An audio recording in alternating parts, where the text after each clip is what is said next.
तो संविधान सिर्फ एक किताब से लिखी हुई, एक अक्षरों से लिखी हुई किताब नहीं है। वो एक जीवंत प्रेरणा का स्रोत है जिसके अंदर एक मूल्य होते हैं। इसीलिए जब यह संविधान बना तो यह विचार किया गया केवल लिखे हुए शब्दों से नहीं, इसके अंदर कुछ प्रेरणा के स्रोतों की अभिव्यक्ति भी होनी चाहिए।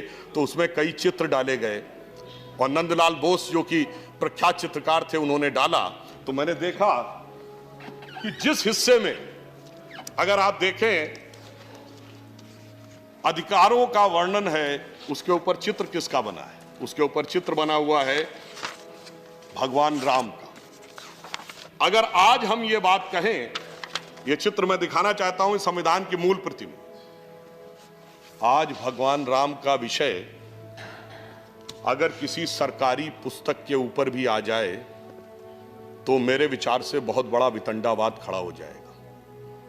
परंतु संविधान निर्माताओं के विचार में सारे अधिकार मर्यादा की सीमा के अनुसार हैं। शायद इसीलिए उन्होंने उस पृष्ठ के ऊपर भगवान राम के उस चित्र को रखा।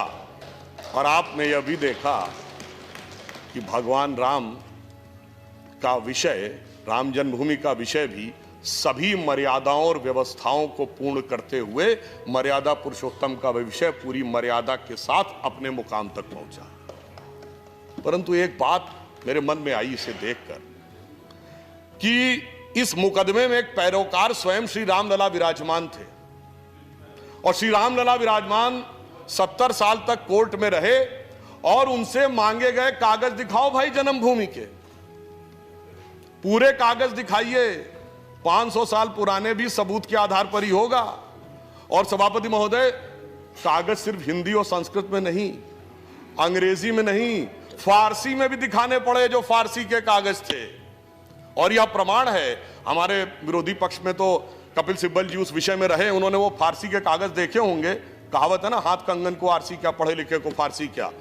उन्होंने दिखाया और जो लोग काफी ऊंचे ऊंचे हाथ उठाकर कहते थे कागज और सबूत के आधार पे ही रामलला जहां विराजमान है वह तय होगा, किसी यकीन पे नहीं तय होगा, वो आज कहते हैं हम जहां विराजमान है वहां मान लो, कागज दिखाने की जरूरत नहीं। इसे देखकर तो मुझे सभापति जी ऐसा लगता है कि शायद रामचंद्र कह गए सिया से ऐसा कलयुग आएगा कि रामलला तो कागज देंगे बाकी कोई ना दिखाएगा।